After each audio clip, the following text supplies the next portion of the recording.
What do you do when the person you trust most hands you a glass of betrayal? I woke up that morning to the familiar warmth of sunlight streaming through our bedroom window, the scent of fresh coffee wafting from the kitchen. My wife, Clara, was already up, her soft humming floating through the house like a melody from our early days. 10 years of marriage had woven us into a rhythm comfortable, predictable, safe. Or so I thought. She greeted me with a smile, her auburn hair catching the light as she handed me a glass of orange juice. "To us, sweetheart," she said, raising her own glass.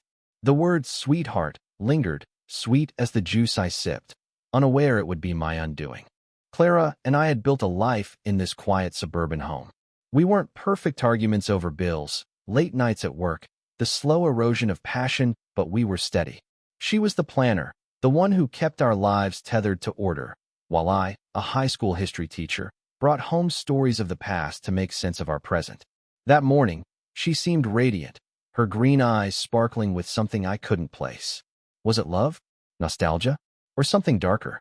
I brushed the thought aside, savoring the citrus tang on my tongue as we talked about mundane things: grocery lists, the neighbor's new dog, her upcoming art gallery event. Hours later, as I sat at my desk grading papers, a wave of nausea hit me. My vision blurred, my hands trembled, and a cold sweat coated my skin. I stumbled to the bathroom, gripping the sink, my reflection a ghostly stranger. The symptoms were relentless dizziness, a burning in my throat, my pulse racing like a trapped animal. I tried to recall what I'd eaten, what could have triggered this. Then it hit me, the juice. Clara's toast, her tender sweetheart, the way her eyes lingered on me as I drank. My mind recoiled, refusing to believe it. Clara? My Clara? Poison? I called her, my voice shaking. She was at her gallery, her tone cheerful, almost too perfect. "You okay, sweetheart?" she asked, and that word again twisted like a knife. I mumbled something about feeling unwell and hung up. Panic clawed at me, but I needed proof. I drove to the hospital, my body weakening with every mile. The doctor confirmed it. Traces of a toxic substance, likely slipped into something I consumed. "You're lucky you came in when you did," she said, her words a hammer to my heart. Back home, I searched the kitchen. The orange juice carton was gone, the trash suspiciously empty. My mind raced through our life together, her late nights, working, the unexplained phone calls, the way she'd grown distant yet clung to routine. Was she planning this all along? I found her journal, tucked beneath a stack of cookbooks. Her neat handwriting detailed months of resentment, me long hours, my failure to notice her fading dreams, her growing obsession with starting over. One entry chilled me. "He deserves to feel my pain, to lose everything like I have." The final piece clicked. The gallery event was her alibi. I confronted her that evening. She stood in the living room, her face a mask of calm. "Poison? Oh, David, you're being dramatic," she said, but her eyes betrayed hair-off flicker of fear, of guilt. I held up her journal, and her composure cracked. She didn't confess, not fully, but her silence screamed louder than words.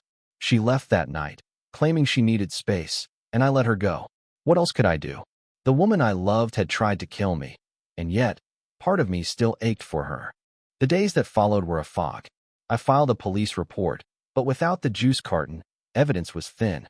Clara vanished, leaving behind a house full of memories and a man unmoored. I kept teaching, kept living, but the betrayal lingered like a stain. I learned to trust again, slowly, through friends who stood by me, through students whose curiosity reminded me of life's worth.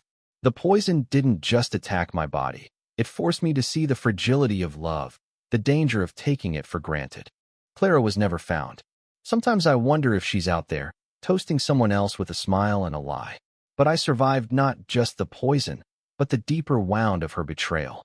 I learned that love, like juice, can taste sweet and still destroy you.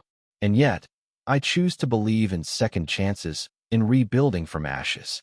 Because even after betrayal, there's something human in us that dares to hope, to heal, to live again.